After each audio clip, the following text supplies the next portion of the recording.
Good morning, students. Today we are going to study about the one of the important artery which supplies the structures present in the external to skull and those in front of the neck. The structures present external to skull and in front of neck. This artery is one of the terminal branch of common carotid artery. Artery is named as the external carotid artery. So today we are going to study about the external carotid artery. External carotid artery. In the last classes we have studied about the common carotid artery. So the common carotid artery divides into two, or it terminates by dividing into two at the level of superior border or the upper border of thyroid cartilage. So this is the external carotid artery, one of the terminal branch of common carotid artery. It supplies neck, face, scalp, tongue, maxilla, like that. The structures which are present externally. That's why it is external carotid artery, and also it is present external to carotid sheath. So that the external carotid artery with its branches, that is the today's topic. First when we are about to study an artery, we have to learn its origin, its course and termination with its branches, and what all are the structures related to that typical artery. So the external carotid artery, in case of external carotid artery, the origin, the starting point or the commencement of the external carotid artery is at the level of upper border of thyroid cartilage. At the level of upper border of thyroid cartilage. In this diagram we can see the thyroid cartilage. The cartilage of the larynx you can see above the level of upper border of thyroid cartilage. The common carotid artery divides into two. That is internal carotid artery, and this one is external carotid artery. So it is originating at the level of external carotid artery, originating at the level of superior border of thyroid cartilage. Superior border of thyroid cartilage, that is its commencement. That is the commencement of external carotid artery. And this level we can say in terms of the level of superior border of thyroid cartilage, we can say in terms of its intervertebral level. That is the level we can name it. It is opposite in between the intervertebral level between the C3 to C4, intervertebral disc between C3 and C4, that is the vertebral level of origin. So in soft tissue level we can say above the level of superior border of thyroid cartilage, or at the level of superior border of thyroid cartilage, and in vertebral level, that is intervertebral disc, opposite intervertebral disc of C3 to C4. The artery ascends upward. The external carotid artery ascends upward on the sides of the pharynx. The artery ascends upward. The artery, it ascends upward on the sides of the pharynx to under surface of submandibular gland. It ascends upward on the sides of the pharynx to under surface of submandibular gland, and then to parotid gland, deep to submandibular region and to parotid gland. Terminates by dividing into maxillary artery and the superficial temporal artery. So this is external carotid artery. How we can differentiate between the internal carotid and external carotid artery? The external carotid artery starts at the level of superior border of thyroid cartilage. It ascends upward through the submandibular region to the parotid region.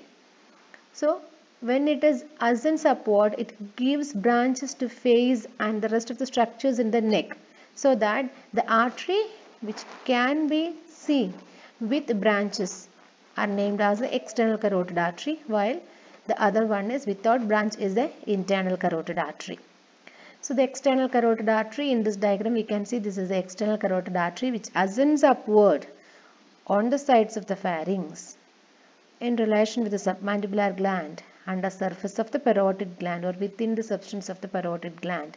It divides into two terminal branches, maxillary artery which enters into the infratemporal fossa and the superficial temporal artery which passes over the zygomatic arch to supply the temporal region.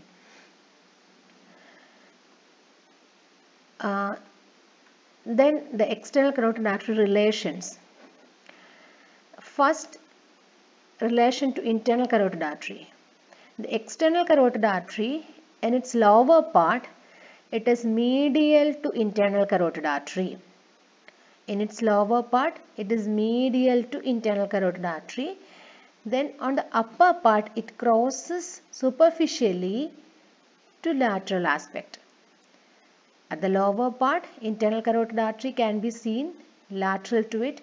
Then at the upper part, external carotid artery crosses laterally over laterally over the internal carotid artery to form the lateral structure. So that is the relationship of internal carotid artery to external carotid artery.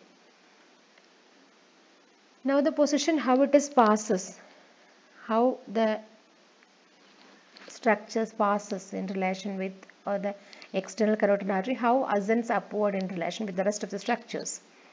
First, the external carotid artery ascends upward deep to posterior belly of digastric. Posterior belly of digastric is a muscle which is attached from the intermediate tendon. This is the intermediate tendon that we have studied at the digastric triangle. So from the intermediate tendon to the muscle attaches to the mastoid notch, mastoid groove or the mastoid notch which is present at the mastoid process of temporal bone. So the ascending external carotid artery passes deep to posterior belly of digastric. This is the cut end of posterior belly of digastric. It passes deep to posterior belly of digastric and stylohyoid. I am telling always posterior, along with the posterior belly of digastric, always there will be the stylohyoid muscle. So posterior belly of digastric and stylohyoid, that is a superficial relation. First superficial relation, that means the external carotid artery passes deep to or ascends deep to posterior belly of digastric and stylohyoid to enter into the carotid triangle, and digastric triangle ascends upward to enter into the parotid region. Ascends upward to reach the parotid region. Parotid region is the gland. Parotid gland can be seen in front of the ear. So that this is the parotid region. So it enters into the parotid region. Behind the neck of the mandible, it divides into two terminal branches. The relations in the carotid triangle, when it ascends upward, within the carotid triangle there are some structures comes in relation with it. Anterolaterally or superficially it is covered with skin, superficial fascia, that all the structures which are forming on the roof of carotid triangle. So we have studied about the anterior triangle. So the structures which are forming on the roof of the anterior triangle, carotid triangle, is skin, superficial fascia containing platysma, cervical branch of facial nerve, investing layer of deep cervical fascia. So one more structure we can see here, that is the anterior division of retromandibular vein. Anterior division of retromandibular vein which is descending from the parotid gland. That is also can be seen anterolaterally. Anterolaterally, this external carotid artery is covered by skin, superficial fascia containing platysma, cervical branch of facial nerve, investing layer of deep cervical fascia, anterior division of retromandibular vein and the common facial vein. Anterior division of retromandibular vein joining with the common facial vein, or anterior division of retromandibular vein joining with the facial vein to form the common facial vein. So that these are the structure which are present on the roof of the carotid triangle. So these are the structures which can be seen superficially to external carotid artery at the carotid triangle. And some more structures crosses the external carotid artery superficially. One, in this diagram we can see a nerve loop which passes downward. A nerve which passes downward, that is the hypoglossal nerve. This thing we have the external carotid artery with its relations we have seen in the anterior triangle dissection, isn't it? So there I have taught you about the crossing over of hypoglossal nerve over the external carotid artery. It is very easy to identify the hypoglossal nerve because below the posterior belly of digastric, the external carotid artery have been crossed by means of hypoglossal nerve. And also the external carotid artery crossed by means of sternocleidomastoid. When it passes from the origin to the insertion, it is crossing over the external carotid artery. So this is the sternocleidomastoid, which can be deep to it we can see the external carotid artery. Then there are some veins, the facial vein, lingual vein and the superior thyroid vein. Lingual vein is the vein which accompanies the lingual artery, and superior thyroid vein. All these veins are opening to the internal jugular vein. So for the purpose of opening to it, it is ascending and passes towards the internal jugular vein. It is where it is forming within the carotid triangle, so that all these veins are passes over the external carotid artery, so that superficially the external carotid artery crossed by means of hypoglossal nerve in its upper part and also sternocleidomastoid along with the three veins, facial, lingual and superior thyroid veins. Deep to the external carotid artery there are some structures can be seen, that is, this external carotid artery is resting over the wall of the pharynx. That is at the level of inferior and middle constrictors of pharynx, because the superior constrictor is present on a higher level nearer to the base of the skull, so that we can see the inferior constrictor of pharynx. This is the inferior constrictors of pharynx, and this in this level you can see that this is a superior level. From there, when it is coming to downward, the wall of the pharynx, so the constrictors of pharynx, from above downward we can name it superior constrictor, middle constrictor and the inferior constrictor. So at the level of middle and inferior constrictors we can see because we have studied the floor of carotid triangle and the digastric triangle. So this muscle we have studied in the floor of carotid and digastric triangles. So the external carotid artery is resting over this floor or the wall of the pharynx, and there are some of the structures, some of the nerves which we have learned in the carotid triangle, that is superior laryngeal nerve, the branch of vagus nerve we have studied in the carotid triangle, isn't it? So that superior laryngeal nerve which is emerging from the vagus nerve below the level of external carotid artery. So deep to it we can see the origin of superior laryngeal nerve from the vagus nerve, and immediately after the formation it is dividing into external and internal laryngeal nerves. And also another branch of external carotid artery, that is ascending pharyngeal artery, the medial branch of external carotid artery also passes deep to the external carotid artery within the carotid triangle. So these are the structures, the wall of the pharynx which is forming as the floor, then superior laryngeal nerve which is a content of the common carotid triangle, again dividing into external and internal laryngeal nerve also can be seen deep to external carotid artery, and also the ascending pharyngeal branch of external carotid artery also passes to supply the pharynx, and to the level of passes to the level of base of the skull. So it is also can be seen deep to the external carotid artery. So these are the structures forming deep to external carotid artery. So these are the features which can be seen in the carotid triangle. And more superficially the words already we have studied, that is It is crossed by the superior belly of uh,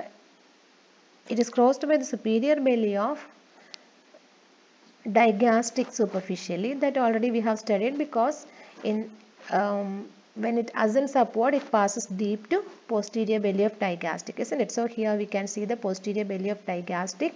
So more superficial structures, that is, we can see just below the skin, are posterior belly of digastric. Then along with that there is stylohyoid muscle and stylomandibular ligament. From the styloid process to mandible, angle of mandible, there is a ligamentous defacial ligament. The thickening of defascia can be seen. That is a layer of investing layer which covers the submandibular salivary gland, attaching in between the styloid process and the angle of mandible as a stylomandibular ligament. So that stylomandibular ligament also comes in relation with this stylohyoid and the posterior belly of digastric, so that it is also presenting itself over the external carotid artery, and being the external carotid artery passes inside the parotid gland, it is also present superficial to it. So the parotid gland also can be seen, and some of the branches of facial nerve which is emerging from the parotid gland.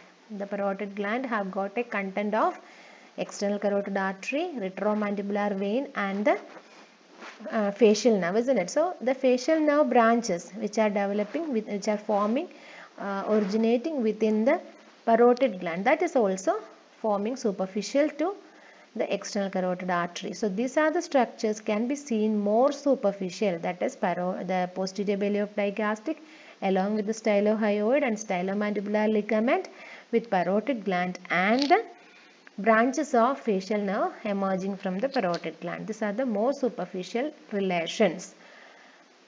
Within the parotid gland, superficially it is related to retromandibular vein, facial nerve, and deep to it there is the structures of internal carotid and external carotid artery. The structures can be seen between the internal and external carotid artery. They are styloid process and the muscle attaches to it, styloglossus, from the styloid process to tongue. The muscle which passes from the styloid process to tongue, that is styloglossus.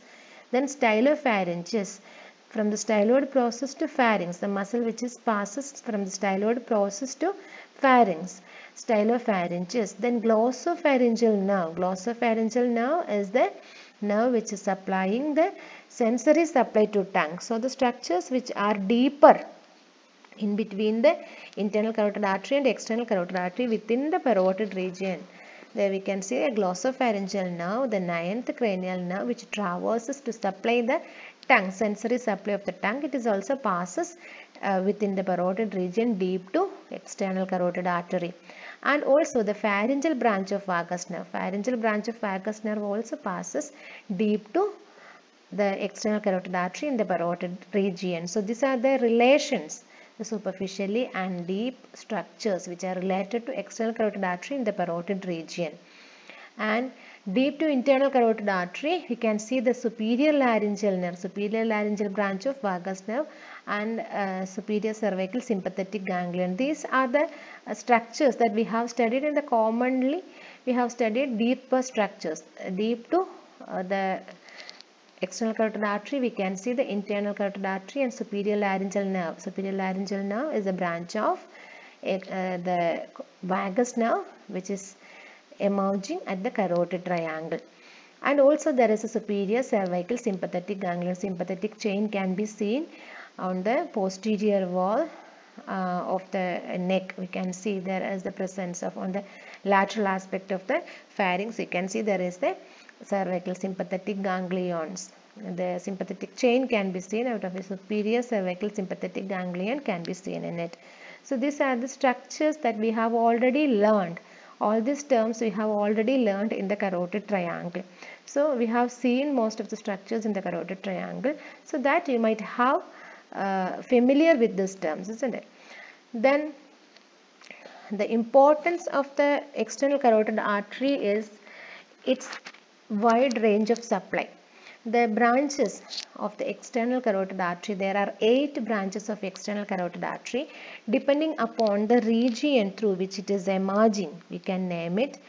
There is superior thyroid artery. Anterior branches are superior thyroid artery, lingual artery and facial artery. In this diagram we can see the common carotid artery dividing into internal and external carotid artery. So anterior branches, these are the anterior aspects. So anterior branches are superior thyroid artery, lingual artery and facial artery. Superior thyroid artery is the artery to supply the thyroid gland. Lingual artery is the artery to supply the tongue. By the name denotes it is the tongue artery, and the facial artery already we have studied, which supplies the face. Then medial branch, only one single branch is there, that is ascending pharyngeal. The ascending pharyngeal artery is the branch which passes upward. It passes upward to supply the pharyngeal region and the tonsil, and it is ascending upward to reach the base of the skull. Then posteriorly, 2 branches arises. The posterior branches are occipital artery that we have studied on the posterior aspect of the scalp, which accompanies the greater occipital nerve. So the occipital artery which supplies the posterior aspect of the scalp, and also the posterior auricular artery, same thing also we have studied in the blood supply of the scalp behind the ear. So posterior auricular artery, and also we have studied the posterior auricular artery in the parotid region. Deep to the substance of the parotid gland, through the posterior border of the parotid gland, the artery emerges from the external carotid artery that we have studied. So these are the 2 posterior branches, occipital artery and the posterior auricular artery. Now the terminal branches behind the neck of the mandible, within the substance of the parotid gland, it is dividing into 2 terminal branches. The maxillary artery which passes into the infratemporal fossa and supplies the infratemporal fossa and the pterygopalatine fossa. Then superficially, when it ascends upward over the zygomatic arch, that is a superficial temporal artery. Superficial temporal artery supplies the temple region and the scalp. So these are the 8 branches, namely the superior thyroid artery, ascending pharyngeal artery, lingual artery, facial artery, occipital artery, posterior auricular artery, superficial temporal artery and the maxillary artery. These are the branches of the external carotid artery within the neck. So in this diagram we can see the branches in detail. This is superior thyroid artery, this is lingual artery, this is facial artery. All the 3 are anterior branches. This is the medial branch, ascending pharyngeal artery. These 2 are the posterior auricular artery and the occipital artery. They are the posterior branches. These 2 are the terminal branches, maxillary artery and the superficial temporal artery. So this is the diagram that we can draw in the examination paper with the branches. So now we are going to study about the explanation of the branches of the external carotid artery. So most of the arteries already we have studied under different headings, and now we are consolidating all this. So the branches, superior thyroid artery. First we will study about the superior thyroid artery. I have already told you superior thyroid artery is the artery which supplies the thyroid gland. Superior thyroid artery is one of the supplying artery of the thyroid gland. It arises. So in case of all the arteries, I am going to mention the origin or the commencement or starting point of the arterial branches. So it is very, very important. It arises below the level of tip of greater cornua of hyoid bone. The hyoid bone have got, this is the hyoid bone. So we can see the meeting point of floor of mouth to the neck, that junction or the angle, we can see the hyoid bone. The hyoid bone have got a body, a lesser cornua and a greater cornua. So above the tip of the greater cornua of hyoid bone, that is the level of superior thyroid artery. Actually in this diagram it's shown in a little lower level, but that's okay. So this is the level of, that is above the tip of the greater cornua of hyoid bone. That is the level of origin of the superior thyroid artery. So this superior thyroid artery, we can see in this diagram, this is superior thyroid artery. When it is, the speciality of the course of the superior thyroid artery is it runs downward. The superior thyroid artery, this is the branch. The superior thyroid artery runs downward, forward, over this muscle which we can see here, that is the inferior constrictor. So it runs over the inferior constrictor deep to superior belly of omohyoid. Omohyoid that not seen in this diagram. Omohyoid we have seen, which is the muscle divides the anterior triangle, isn't it? So that is superior belly of omohyoid. Stylohyoid, from the styloid process to hyoid, there is stylohyoid muscle. Then like that there is sternothyroid. There is, sorry, it's not stylohyoid, sternohyoid and sternothyroid. That is from the sternum to hyoid and sternum to thyroid. So it is traversing below the sternothyroid and the sternohyoid muscle. So it is a deeper structure because it have to reaches the thyroid gland. So these are the two muscles, three muscles comes in relation with it. It passes on the inferior constrictor of pharynx, deep to sternohyoid and the sternothyroid muscles. They are the strap muscles, inferior infrahyoid muscles, sternohyoid and the sternothyroid muscle. So it traverses deep to it and reaches the upper pole of thyroid gland. Upper pole, this is a single lobe of thyroid gland. In this diagram we can see a single lobe of thyroid gland. So superior pole or the upper pole, this is the upper pole. Here comes the lower pole. So it reaches the superior pole of the thyroid gland, and parallel to the superior thyroid arterial branch of external carotid artery, it accompanied by a nerve, that is the external laryngeal nerve. We have studied it in the anterior triangle. So superior thyroid artery accompanied by the external laryngeal nerve to supply, the external laryngeal nerve supplies the cricothyroid muscle here, and also this superior thyroid artery also will give a cricothyroid artery to supply the cricothyroid muscle. So that external carotid artery accompanies the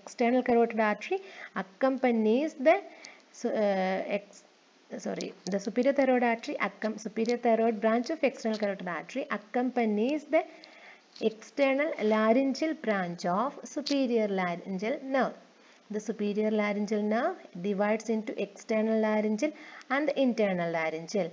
The external laryngeal accompanies the superior thyroid artery, while the internal laryngeal accompanies the superior laryngeal branch of the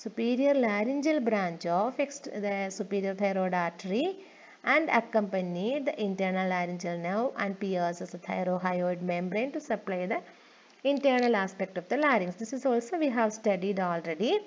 Again I will repeat it. The superior thyroid artery, it descends over the inferior constrictor below the sternohyoid and the sternothyroid muscles to reach the superior pole or the upper pole of thyroid gland, and it accompanied by the external laryngeal branch of vagus or the superior laryngeal nerve. Another branch of superior laryngeal nerve is the internal laryngeal nerve. It also accompanied by a branch of superior thyroid artery.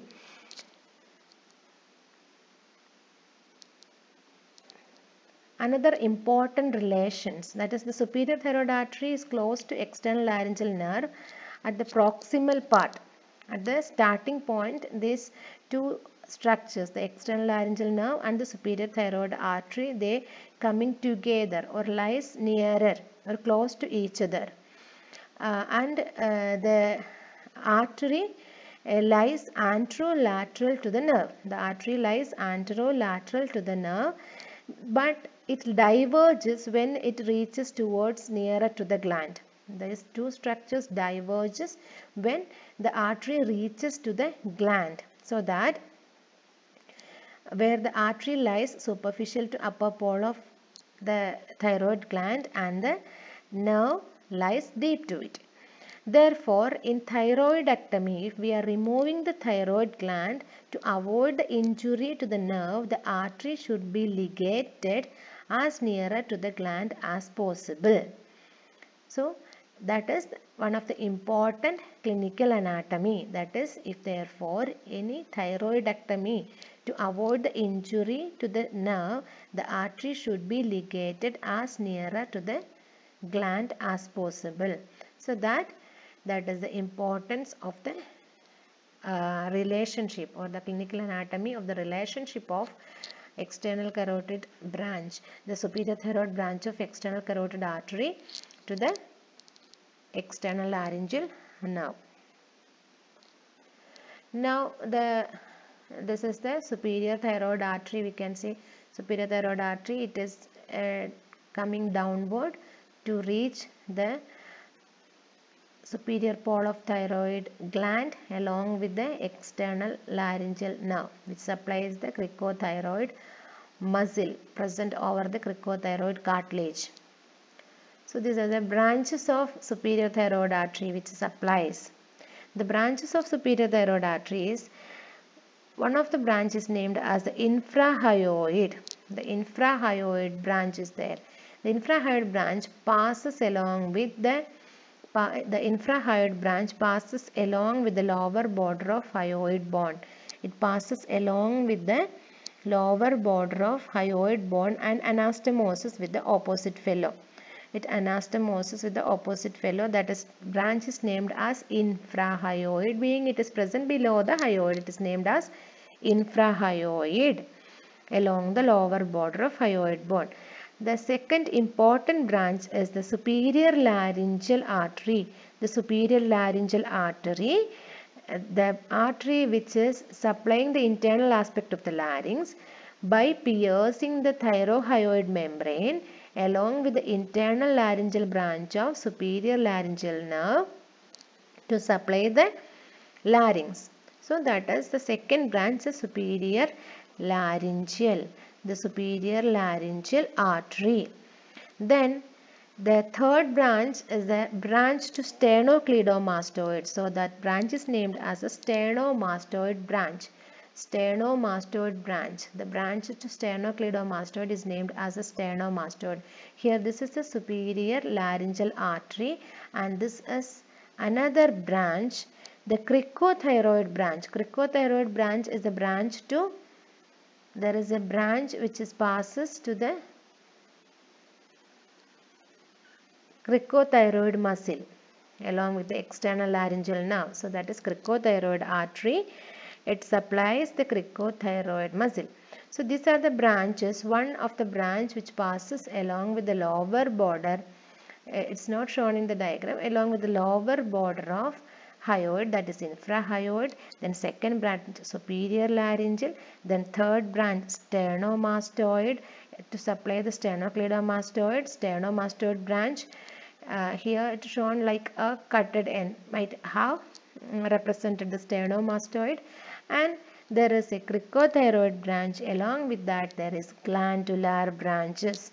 The glandular branches are the most important branches. The glandular branches, they supplies the thyroid gland. Glandular branches supplies the thyroid gland. The glandular branch, when it reaches the superior pole of thyroid gland, it is dividing into anterior and posterior branches. The anterior division or the anterior branch, it is passes to the anterior branch passes to the isthmus.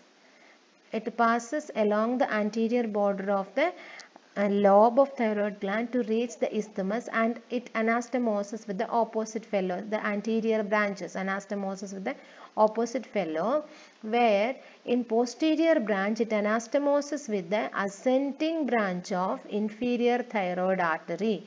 The ascending on the posterior surface of thyroid gland, the ascending branch of inferior thyroid artery anastomoses with the posterior branch. So the fate of glandular branch, the glandular branch of thyroid, it is dividing into anterior branch and the posterior branch. Anterior branch anastomoses over the isthmus, it anastomoses with the opposite fellow, like that. The posterior branch anastomoses the ascending branch of Inferior thyroid artery. Inferior thyroid artery is a branch of transocervical trunk. It is again in term it is branch of the subclavian artery. So that these are the branches of superior thyroid artery: infrahyoid, superior laryngeal, sternomastoid, cricothyroid, and the glandular branches. Now the lingual artery. Superior thyroid artery is one of your important 3-mark question, and lingual artery one of your 5-mark question, important 5-mark question. The lingual artery. The lingual artery, it is arising from the posterior-superior to tip of the greater cornua of hyoid bone. It is posteriorly and superiorly above to the tip of greater cornua of hyoid bone. That is its origin. The lingual artery, we can see, this is a diagram showing the lingual artery. We can see the lingual artery. This is lingual artery which is presenting or originating just above the hyoid bone. And it is divided into, it passes upward. Before division, it passes upward, forward, and it makes a loop. It makes a bend or a loop over the greater cornua of hyoid bone and passes to posterior border of hyoglossus. This muscle is hyoglossus. This is representing the hyoglossus.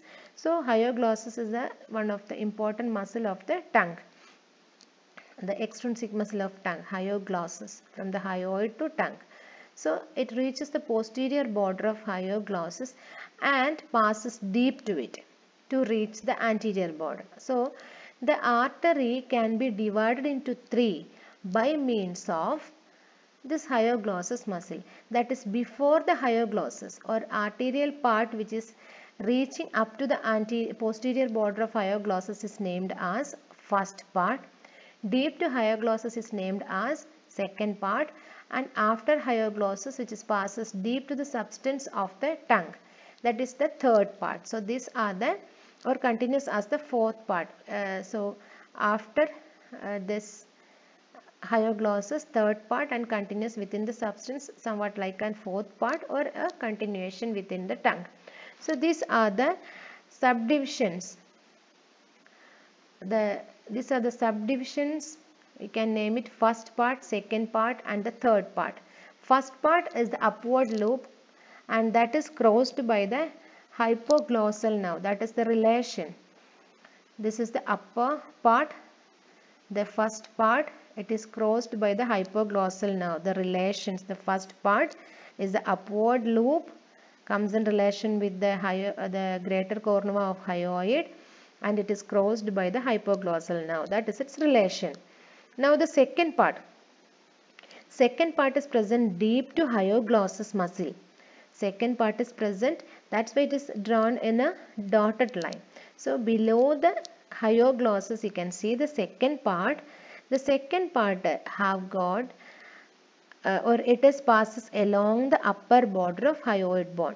So it passes along the upper border. So we can see this is in white color in this diagram, that is representing the hyoid bone. So above the upper border of hyoid bone we can see the second part deep to the substance of hyoglossus, and then it is also comes in relation with the middle constrictor superficially. It is resting over the middle constrictor superficially, middle constrictor pharynx. And then comes the third part. The third part, that is from the extension, that is extending from the third part is extending from the anterior border of hyoglossus. First it runs upward along the anterior border of hyoglossus, and then forwards on the undersurface of the tongue. So this is otherwise named as arteria profunda linguae or deep lingual artery. Deep lingual artery we have seen on the ventral surface of the tongue. So undersurface or the ventral surface of the tongue have got a blue shades on either side of the frenulum linguae. We have seen it. So that is named as the deep lingual artery or arteria profunda linguae. So that is a continuation of the third part as the fourth part, along the anterior border of hyoglossus to under surface of the tongue. These are the branches of first, second and third parts. From the first part there is one branch arising, that is suprahyoid artery. The suprahyoid artery, we can see in this diagram, there is a suprahyoid artery. This is the suprahyoid artery. The suprahyoid artery, from the first part of lingual artery, a branch arises that is named as the suprahyoid artery. Then dorsal lingual artery. Dorsal lingual artery are the branches. Dorsal lingual artery, which is passes to they are two in number. Dorsal lingual artery is two in number, that is passes to the dorsum of the tongue or superior surface of the tongue, are supplied by means of the dorsal lingual artery. So these are the branches from the second part. Then sublingual artery. Sublingual artery, from the third part, the artery arises and it passes over the genioglossus muscle and reaches the sublingual salivary gland. So it is supplied to sublingual salivary gland, so that it is named as the sublingual artery or the sublingual branches. So this is one of the important diagram that we have to draw in examination paper, that is the course and relations of lingual artery. Once again we can see this is the lingual artery. First part crosses by the hypoglossal nerve. The second part deep to hyoglossus muscle, from posterior border to anterior border, passes over the hyoid bone or the upper border of hyoid bone, gives one branch, that is the suprahyoid artery, that is upper from the first part. Then second part deep to the substance of the hyoglossus muscle, gives one branch, the dorsal lingual artery to dorsum of the tongue. Then third part is the continuation from the anterior border, continues as the fourth part within the substance of the tongue as the deep lingual artery or the arteria profunda linguae, and it gives one branch to sublingual gland, and also the deep lingual artery is the major artery of the undersurface of the tongue. So these are the lingual arterial informations. Then next branch is the ascending pharyngeal artery. So we have studied about the superior thyroid artery, lingual artery. Now it is the ascending pharyngeal artery. By the name denotes it's the ascending artery. It passes upward towards the pharyngeal wall. That's why it is named as the ascending pharyngeal artery. It is a long slender vessel, the ascending pharyngeal artery. We can see a small long slender vessel which arises on the medial aspect. This is the only artery arising from the medial aspect of the external carotid artery, and it ascends upward close to external carotid artery. It runs upward. It is arising from the medial aspect close to the origin of external carotid artery and runs upward between the pharyngeal wall. We can see here. So superior constrictor we can see, middle constrictor we can see, and inferior constrictor we can see in this diagram. So it ascends upward between the pharyngeal wall and the internal carotid artery. This is internal carotid artery, so it passes in between the pharyngeal wall and internal carotid artery up to the base of the skull. Up to the base of the skull. It gives branches to pharynx. It gives branches to, you can see from here, it branches to pharynx, and also it gives palatine tonsillar branches. It gives branches to tonsil and the soft palate. So the ascending pharyngeal artery, by the name denotes, it supplies the pharynx, tonsil and the soft palate. Then it also gives the meningeal branches. The meningeal branches of ascending pharyngeal artery passes through the some of the foramens like foramen lacerum, jugular foramen and the hypoglossal canal. All this can at the opening transverse foramens which can be seen at the base of the skull. Through all these openings there is one branch of ascending pharyngeal artery enters into the skull through foramen lacerum, jugular foramen and the hypoglossal canal. All these openings you might have studied at the cranial fossa. So the next branch is a branch to tympanic membrane, that is the inferior tympanic branch to internal aspect of the ear or the lateral wall of the middle ear, the tympanic membrane, also supplying by means of one of the branch of ascending pharyngeal artery, and it is terminating on passing over the levator veli palatini. The levator veli palatini is one of the muscle of the soft palate. In soft palate you have seen the levator veli palatini, which is extending from the base of the skull, and the auditory tube we have studied the levator veli palatini muscle. So that is also supplying a terminal branch of the ascending pharyngeal artery, also supplying the levator veli palatini. So these are the branches: pharyngeal branch, meningeal branch, the inferior tympanic branch and the terminal palatine branch. The next branch is the facial artery, anterior branch of external carotid artery. The facial artery we have seen, this is the diagram showing the facial artery. So the facial artery, we have already studied the facial course of facial artery.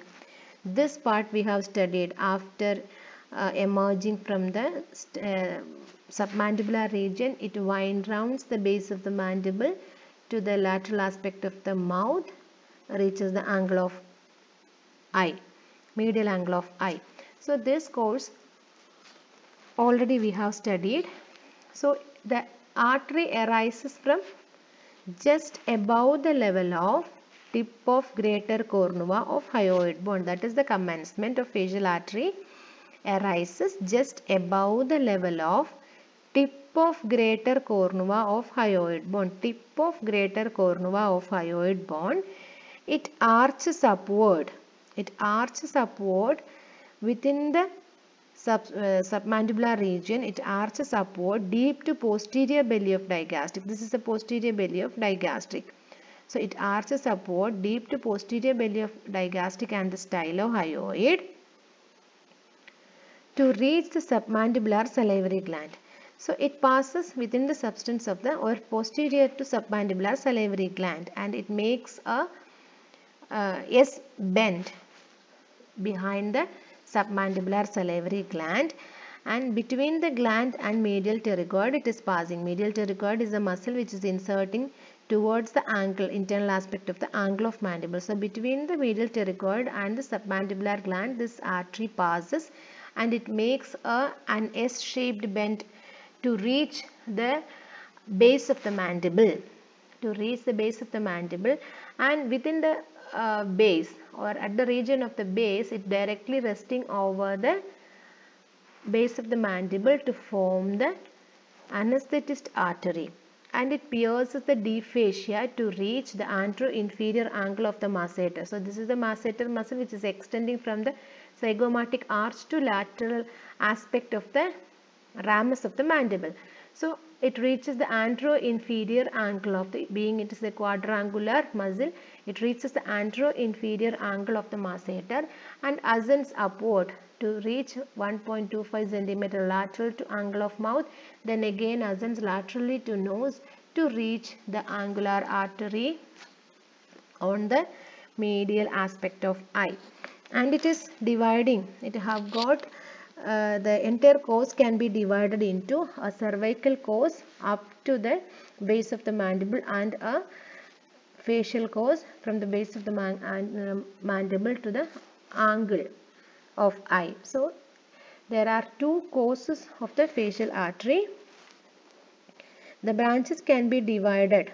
The branches can be divided into two. The branches within the neck is named as ascending palatine artery. The branches in the neck are named as ascending palatine artery, tonsillar, glandular, submental. There are 4 branches arising from both from the neck and the facial course. In neck there is ascending palatine artery. The ascending palatine artery, this one, The one of the important branch is ascending palatine artery, which is passes to supply the tonsil and root of tongue. That is ascending palatine artery. Then second branch is the tonsillar artery. Tonsillar artery to supply the palatine tonsil. Then third branch is the glandular artery, which is supplying the submandibular salivary gland. Then the submental artery, which supplies the submental triangle and the sublingual gland. So these are the branches of external carotid, the branches of the facial artery, in turn the branch of external carotid artery, the anterior division of external carotid artery. It is facial artery. In neck it gives 4 branches, namely ascending palatine, glandular, tonsillar and the submental arteries. It is very important. Facial artery in neck and facial artery in face are the two important separate questions. The branches in the face we have already studied in face. The arterial supply of face we have already discussed and studied in the class. The arterial branches which are supplying are the superior labial to the upper lip, the branches from the facial course. The inferior labial first branch to supply the lower lip and the chin. The superior labial which supplies the upper lip and the ala of nose and the anterior-inferior angle of nasal septum. The lateral nasal branch which supplies the external aspect of the nose, the ala of the nose and the dorsum of the nose. Then the angular artery passes upward on the medial angle of eye by dividing into two terminal branches. One of the terminal branch, anastomosis, the dorsal nasal branch of ophthalmic artery, and the second artery, anastomosis with, or second artery supplies the lacrimal sac. So these are the two terminal branches, one anastomotic branch, the other one is lacrimal sac branch. So that these things we have studied in facial course.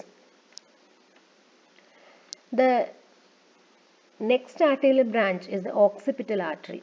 The occipital artery arises opposite the facial arterial origin, opposite the origin of the facial artery, being it is anteriorly originating from the posterior aspect, occipital artery originating. That is from the level of, it is arises just above the level of tip of greater cornua of hyoid bone. Anteriorly facial artery arises, posteriorly occipital artery arises. It passes upward and backward. This is the occipital artery. The occipital artery passes upward and backward under the posterior belly of digastric and passes within the mastoid groove over the mastoid process. It passes within the mastoid groove along the superior nuchal line, which we have studied on the external aspect of the occipital bone. It passes along the superior nuchal line and pierces the trapezius muscle, which is attaching towards the superior nuchal line. The trapezius muscle, it pierces the trapezius muscle and passes along with the greater occipital nerve, the largest cutaneous nerve which we can see on the external aspect of the scalp. That is accompanied by the occipital artery. So these are the important features which are passing below the posterior belly of digastric to reach the posterior aspect of the head at the mastoid process, which resting within the notch of the mastoid process, and it ascends upward, backward along the superior nuchal line and pierces the trapezius muscle of the back of the neck and passes along with the greater occipital nerve to supply the scalp.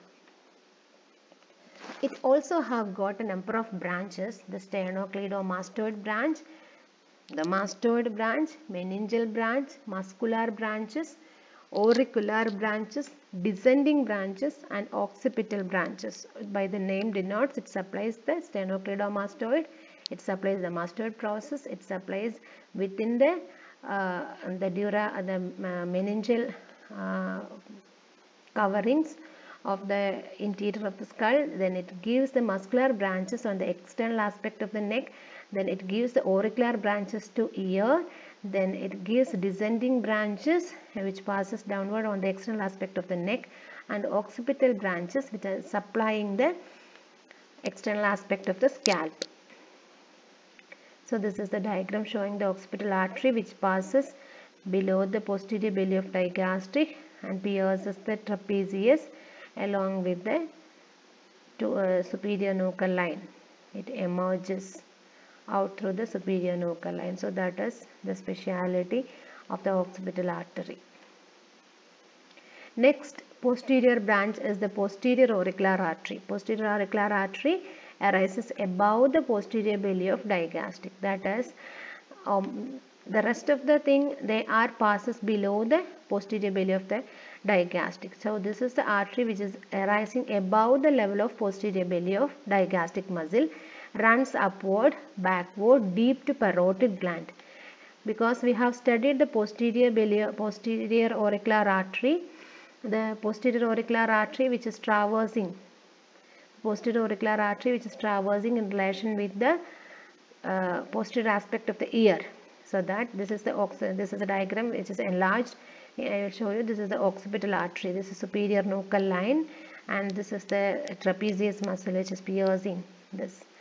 So in this diagram we can see the same thing which is arising from this. This is posterior auricular artery. The occipital artery enters into the substance and it emerges out through this region.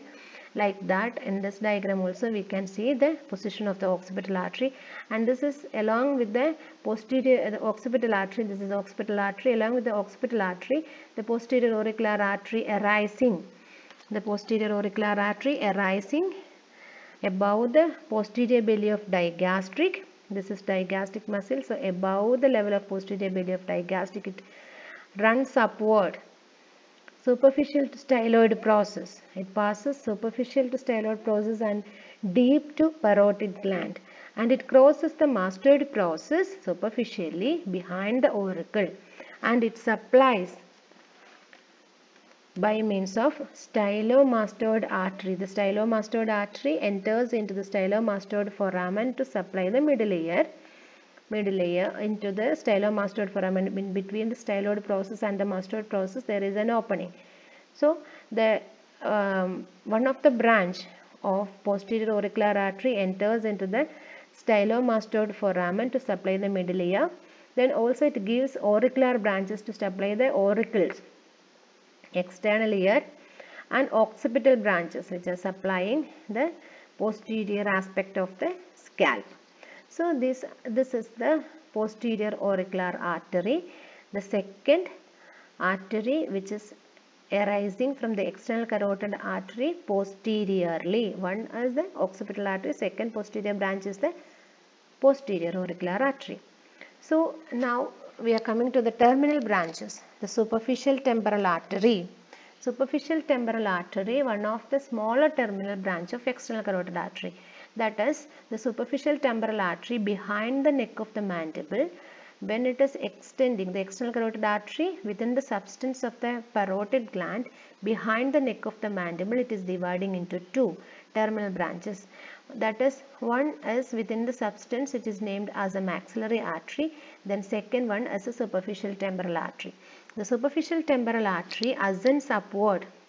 The superficial temporal artery, smaller terminal branch of external carotid artery, begins behind the neck of the mandible, deep to parotid gland, and it ascends upward over the root of zygomatic arch or root of zygoma in front of tragus. It ascends upward. A 5 cm above the zygomatic arch, the superficial temporal artery divides into anterior and posterior branches. The anterior branches supplies the temple. The anterior branches otherwise named as the frontal branch, posterior branch otherwise named as the parietal branch. According to the name itself we can say it is supplying the anterior aspect of the temple and the posterior aspect of the scalp. It is supplying. And also one of the branch which is emerging within the substance of the parotid, that is the transverse facial artery. The transverse facial artery passes transversely or horizontally towards over the zygomatic, over the masseter muscle parallel to zygomatic arch to supply the face. So that is superficial temporal artery, smaller terminal branch of external carotid artery, begins behind the neck of the mandible, deep to parotid gland, runs upward above the root of zygoma 5 cm divides into anterior and posterior divisions. It supplies the temple and the scalp. The second large terminal branch is the maxillary artery. Already you have learned about the maxillary artery theory, so that you are familiar with the maxillary artery, which can be seen within the substance of, this is the maxillary artery, can be seen within the substance of, originating behind like the superficial temporal artery. It is originating behind the neck of mandible, and it is passes upward and forward, enters the infratemporal fossa. Infratemporal fossa, deep to zygomatic arch, we can see the substance within it. There is the structures can be seen, like the muscles of mastication, medial and lateral temporal muscles can be seen, and mandibular nerve, all the structures we have studied. So the maxillary artery passes into the infratemporal fossa and dividing into first, second and third parts. First, second part can be seen in relation with the mandible and the infratemporal region, or that can be otherwise named as the mandibular part and the pterygoid part. The third part is present within the pterygopalatine fossa. The pterygopalatine fossa, which is passes in between the pterygoid, lateral pterygoid plate and the palatine bone, the gap through which it enters into the pterygopalatine fossa and supplies the rest of the interior structures of the skull and the structures present within the pterygopalatine fossa. So these are the first, second and third part of the maxillary artery. Again divides into number of branches. The branches from the first part, they are named as deep auricular, anterior tympanic, middle meningeal, accessory meningeal and inferior alveolar artery, that we have studied what all are the arteries which supply. Already learned about it, so that I am not discussing it again. So the maxillary artery again gives branches. In the second part, the deep temporal pterygoid, masseteric buccal, all these are the branches supplying the muscles, the temporalis muscle, the pterygoid muscles, masseter and the buccal, buccinator muscles supplying by the second part. Then third part, it is named as the pterygopalatine part. There is the posterior superior alveolar or the dental artery, then infraorbital artery, which is emerging from the lower border of infraorbital margin, then greater palatine artery, which we have seen on the hard palate, then pharyngeal artery, then artery of pterygoid canal, sphenopalatine artery. So all these artery we have studied already in detail. So that is all about the external carotid artery. So the external carotid artery is one of the terminal branch of common carotid artery, smaller terminal branch of common carotid artery, which only the artery gives branches within the anterior aspect or the external aspect of the neck and face. By giving 8 branches, it supplies the entire face and the neck.